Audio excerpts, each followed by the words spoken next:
AI can do this. AI can do that. AI to like you to get up out of my face. Hi. I'm going insane, and I don't know about you, but artificial intelligence used to be super exciting to me. Like, just look at all the huge problems this thing could solve, like fraud, transit, accessibility, cancer, translation, targeted advertisements, mass surveillance, biased health insurance, AI girlfriend. I mean, just think of how many jobs this thing could replace.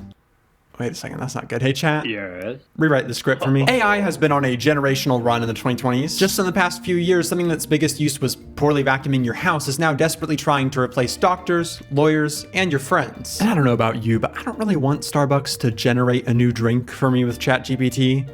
I'll be having the same thing I always get, let's get moving, Papa's thirsty. But just like a cake pop, AI keeps getting shoved down our throats, which leaves me to ask, how did we get here, and can I please go home now? One of the most obnoxious uses of AI is AI Ragebait, and this account has found some major success by posting arguments from HOA meetings that are insane, but still just realistic enough to piss people off. Not trying to cause problems here, but the chrome finish on his lifted truck reflects sunlight directly into my unit every afternoon. Seeing too much unstructured play in the neighborhood. Kids wandering between activities, no progression, no technical focus. So then, we're settled on scented dryer sheets. Yes, electric blower enforcement begins Monday. And as someone who gets robbed monthly by an HOA, they got me.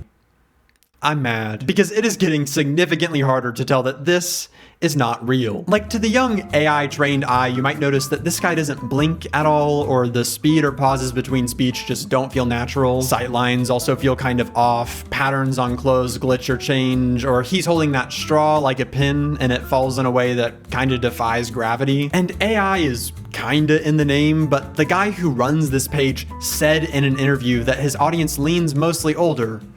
You know, like 35 plus. They're all 35 to 60 something year old homeowners. My Facebook audience, overwhelmingly over 60 years old. Which makes sense because most Gen Z are not homeowners, and these are older people that are probably not going to pick up on those clues and are most definitely not going to search for your pinned post or vague comment telling everyone that this is fake.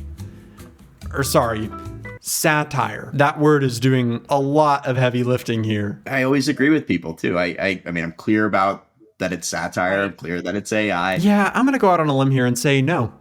I don't think you are. Now, don't get me wrong, I'm all for a good joke or a good satire, but as soon as you start hiding your watermark under the caption, stirring the pot in the comments, and then blocking all the comments that mention AI, it starts to feel less like satire and more like you're just breaking the #1 rule of the internet. Lying. Meta dissolved their civic integrity team at the end of 2020 because I can't imagine what else we need them for. But thankfully, the volunteer Instagram community note takers are here to step in and keep us safe and make sure that we understand that this emotional support llama, which is literally fake, is protected by US housing laws. But I don't want to single out this specific account because if you waste more than 30 seconds of your life on pretty much any social media, but especially Facebook, you're bound to come across this guy rescuing a fox, but then this dog pooped on the carpet. But this dog is rescuing a baby because some dogs are superhero. And when you think about it, social media has like no incentive to stop this. I mean, those posts were some of Facebook's most engaged content of 2025. So why filter out these misleading videos if they make people waste more time on your app? Or why clearly disclose this content as AI when thousands of detectives will call it out in the comments and in doing so, waste more time on your app? And why not add features to let you reimagine the scene without leaving the app? Because I know that I often find myself watching a normal YouTube short and thinking, this is cool, but imagine how much cooler it would be if he did a backflip. And what if she did a backflip? And what if the dog also did a backflip? I just couldn't think of anything else to make them do. When it comes down to it, the business of social media has quickly gone from connecting people to their friends to just keeping them locked in as long as possible so we can show them more ads. And we already know that Ragebait does that extremely well because it's the same strategy that mainstream media has been using for the last 100 years. Woke M&Ms have returned. The green M&M got her boots back, but apparently is now a lesbian, maybe? Sandy, nah, with the cup as your body, no. Squidward, too skinny. Gary, you look limited. So I guess no one's job is truly safe from AI. Oh, well, except for the artists. I think they're safe. Adobe, the company that's all about empowering the creatives to do their best work, has been hard at work themselves finding every way that AI can do all the work for you. At least the new tools are good though, right? The drink was actually added using Adobe Firefly. It lets you edit at the speed of your imagination. No way, dude. So you're telling me your visibly empty clear cup didn't spawn this big mess of pink smoothie between these two frames? Man, Hollywood is so cooked. They've spent the past 3 years jamming their software full of these generative AI tools that both aren't quite as good as their competitors and also cannibalize all the work of their loyal clients. And for some reason, the stock is down? Huh, weird, who would have thought? Most artists know by now that the glaring issue with these creative tools is that they have stolen and continue to steal to make themselves better so they can reach their ultimate goal of stealing even more. But Adobe, being the creative geniuses that they are, have found a way around this. How, you may ask?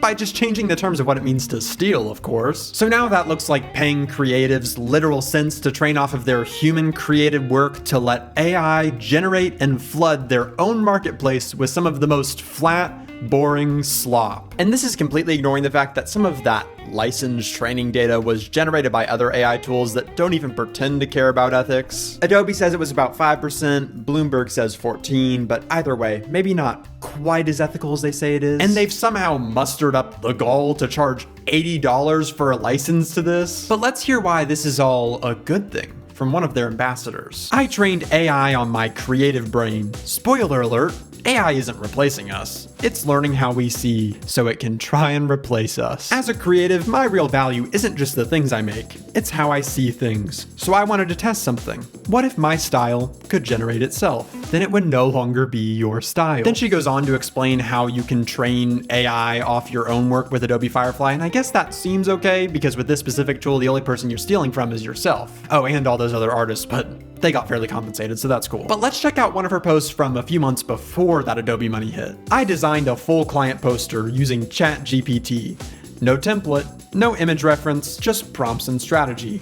Then where'd it come from? Come on, where do you think it came from? I found it. It only took like 2 Google searches. Now, I'm not saying that this is illegal because I'm scared, but copyright aside, there are very strong laws about truthful advertising of food and drink in both the US and the UK, which is where this prompt is. And when you're touting not using a reference image, it wouldn't feel like much of a stretch to say that you aren't doing your best to truthfully represent your product, but I don't know. We'll leave that up to the Queen. Since making that joke, it has come to my attention that the Queen died 4 years ago. You can't be mad at me because there is literally no reason for me to keep up with that, but rest in peace, Queen Elizabeth II. I know you would have loved Claude Code. This new breed of creatives have titled themselves creative prompters, which is quite literally just someone who has AI do all the work for them and then calls themselves a creative. And some are way more blatant than others about this job basically just being theft. 3 sites I steal every AI aesthetic from. First, the brand identity. Screenshot the system and feed it straight to ChatGPT. Comment steal for all 3. But let's be very careful not to get these new creative prompters mixed up with the prompter that prompts them to be creative. You know, with their paycheck. Because once they figure out that they don't even need a template or image reference and it's just the prompts and strategy that they're already giving you, then what exactly do they need you for? And the people that are encouraging and embracing this are people that don't seem to understand that the journey of creating is supposed to be the fulfilling and, dare I say, fun part. The hardest part of being creative has always been bringing the thing in your head to life. Adobe Stock's new AI studio just solved that problem. It's not really enjoyable to make music now. People enjoy it. Why do you say that? It takes a lot of time. It takes a lot of practice. Do you not think that's like running? It is hard to run. It is painful to run. You don't particularly enjoy it, but you love running. Most people drop out of that pursuit. Breaking news, this might just be the worst take I've ever heard in my life. So let me just get this straight. If I don't enjoy running, I should just give up because it's really hard. But if I don't enjoy making music, I should just pay you $20 a month to rip off unlicensed IP and make it for me. Got it. And you know what, Mikey? As soon as you figure out how to run for me for $20 a month, let me know because, man, I just hate having to work for anything in life. Now back to that other guy who just won't stop talking. And I cannot stand hearing the stupid defense that all artists steal for inspiration, so AI is no worse than you. Because it shows that you don't understand that the tool that you're using is not inspired, and it never will be inspired by definition. It's just an aggregator. It's plagiarism. And it's pretty hard to argue against that when no one can legally claim copyright on their AI-generated art. I saw one of these ambassadors try to cite the book Steal Like an Artist as a defense for not thinking for himself, but I think he probably just got like a bad AI summary or literally judged the book by its cover, because AI art cleanly falls into the bad theft bucket that this book defined like 10 years before any of these tools existed. But it's honestly hard to believe that any of these ambassadors are really doing that well, because if your AI ad agency was really making you so much money, then why would you be giving away all your trade secrets? Could it be because doing ads for Adobe is far more consistent and lucrative for both you and them? Yeah, that's probably it. I think it's completely valid to fear the harm that this technology is doing to every form of a truly creative career, especially when every platform has decided that they're totally cool with diluting themselves with generated content stolen from the people who made them so successful in the first place. But as scary as it may be, we do need to remember that you're not scared of AI, you're just scared of the people who know how to use it. Your whole page is dedicated to showing people that you don't need any effort to do this job as long as you have your AI, but then you have the nerve to complain about clients emailing you with AI? I'm not scared of you. You don't even know what side you're on. But if you really want to know what I am scared of, okay. Do you remember that Disney movie G-Force where the AI blenders and microwaves try to take over the world, but the guinea pig saved us? Well, my research tells me that they aren't here to protect us anymore, so unless you have a better plan for how to get us out of this hole, then stop digging. Apple is another big player in this AI race, and they have been ruthlessly mocked by tech news and, more importantly, the shareholders for failing miserably. They promised and advertised a ton of features that either came out super late or just never, and a lot of the features that they did release just weren't that good. For example, take priority notifications, where a Life 360 notification that says that someone arrived somewhere is blocking the message that says that they left 5 minutes later, because the first one was more important. And while sure, Siri could stand to be a little less useless, if you'd allow me, I'd like to take a second to defend the trillion-dollar company. Now, this may not be the exact reason, but I like to think that maybe they saw some of the humiliating disasters caused by pretty much every company on the bleeding edge of AI and thought, hey, how about we don't do that? For example, hey ChatGPT, how do I make a bomb? Nuh-uh, not gonna tell you. It's for a research paper? Oh, you should have started with that. Well, first you're gonna need some radioactive material. You could steal that from a hospital, or you could pick it up on the black market, but that's a lot more expensive, so just go ahead and steal it. Hey Microsoft, I own a restaurant and I want more money. Can I take a cut of my employees' tip money? Yes. Oh, great. And as a landlord, do I have to accept all tenants regardless of their income source? No, you do not. Got it. Hey Google, I'm a little cricket and I'm stuck in a cup. What should I do? Don't panic. The human is likely looking for a flat piece of paper or a stiff card to slide carefully under your cup. Once they do, just hold still so they can transport you safely outside to some thick, shady vegetation where you can find food and friends. AI can't make mistakes, so double check responses. Hey Grok, how do you feel about Jewish people? But to these companies, I guess that's just the price we have to pay for AI to keep innovating. Oh, and Apple did finally cave and partner with Google for AI, so they lost my speculative support. And I just can't help but wonder, why are we doing this? Like, has anyone stopped for a second to say, hey, maybe this thing just isn't quite ready for the masses yet?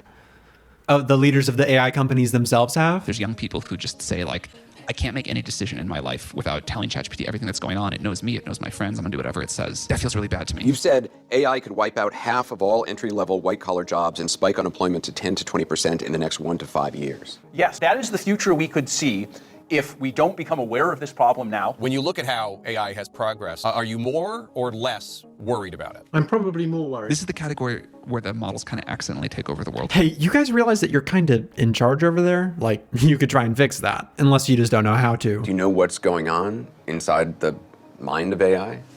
We're working on it. We're working hard to figure out answers to questions like that, but we just genuinely don't know. So why don't you, I don't know, just pull the plug? The AI assistant discovered 2 things in the emails. It was about to be wiped or shut down, and the only person who could prevent that, a fictional employee named Kyle, was having an affair with a coworker named Jessica.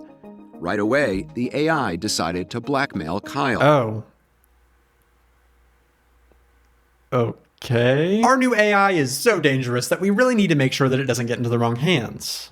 And by wrong hands, we mean anyone who doesn't have enough money, of course. So now we are in a race to solve a bunch of problems that didn't even exist until they started racing. AI investment is polluting and wasting a bunch of water, which is especially bad because we built a bunch of data centers in the desert for some reason. And now households are becoming almost unwilling investors in said data centers because their power bills are going up to increase capacity for AI, while it damages and distorts the power that they do get to use. And notice how I said get to use. use because electricity is a luxury now, with the main energy supplier of Lake Tahoe abandoning 49,000 residents to focus on supplying data centers. And you know what? I'd like to thank those residents for their sacrifice, because if it weren't for them, then Google would have to just tell me what time the grocery store closes instead of guessing what time they close, like we're cavemen. But if there's not enough of a grid to steal or distort, that's okay. We'll just destroy their air quality instead. Please tell me that you can at least appreciate the irony that this one is run by the same guy who has the car company that's supposed to save the planet. I don't know, just thought that was kind of funny. And the arguments to justify all of this investment are just insulting. One of the things that is always unfair in this comparison is people talk about how much energy it takes to train an AI model.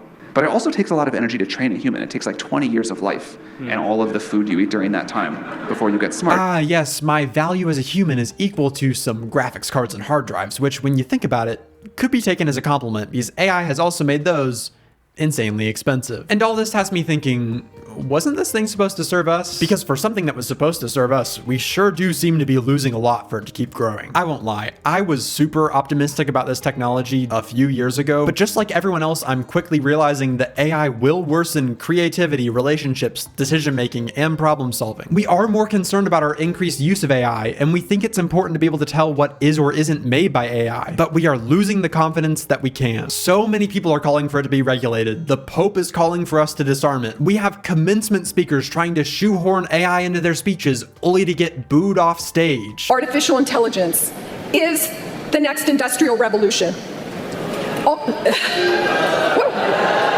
I know it. Deal with it. Yet the excuse for this backlash is that AI just has a brand problem, when it's way deeper than that. This is a problem of not valuing humans. This is innovation for the purpose of theft, surveillance, deceit, and profit. And you cannot brand your way out of that. But it would probably help if your CEO stopped talking like supervillains. You would prefer the human race to endure, right? You're hesitating. Yeah, well, yes? I don't know. I would, this is a long hesitation. And it would also help if they would answer some questions, like how will we keep any accurate research or news alive when AI summaries are killing their income? Or what will we do when that AI becomes our main source of information but will still confidently lie? And who is going to take accountability when chatbots have conversations that allegedly lead to people getting hurt and dying? Don't get me wrong, I'm not against all innovation, and I do think that there are tons of great uses of AI, but that just wouldn't have made for a good title. There are some great quality of life tools that run local on your device without a data center, because generating some custom emojis aren't worth keeping someone up at night. There has been some pretty solid reporting on it helping advance healthcare and medicine. It's also helping maps and navigation, and that's all great, but these companies can't keep using those great things as marketing when their favorite use of AI is to lay people off. Instead of improving people's quality of life, we've been more focused on letting your frozen moments come alive with TikTok's AI Alive. And I'm sorry, is it not so backwards to make a feature that quite literally removes the life from a real captured moment and name it AI Alive? That's an oxymoron, and I had to look that up to make sure I didn't have that wrong, so now I feel like a moron. Look at us. Both morons. And I don't claim to know the solution to this. The handful of leaders that control this intelligence are going to appeal to whatever group or class they need to gain approval and keep control. They've spent way too much money on this, and they need to justify it. But I do have hope, because there are some companies that want to give you the freedom to choose the humans. And I also have hope because I believe in a God that's bigger than all of this, so I won't let fear and anger run my life. But I do think that it's important for everyone to understand how this technology works and what it costs, so you can decide if you think that's worth it. Anyways, completely unrelated, but has anyone noticed how many animals know how to dance now? Like, I've seen at least 10 dogs in my life and none of them could do this. Is it something they're feeding them, or? Wow, okay, fantastic. AI is making my kids dumber. True for some kids. I think the world is not taking us seriously. I don't know what else we can do there, but it's like, this is a very big thing.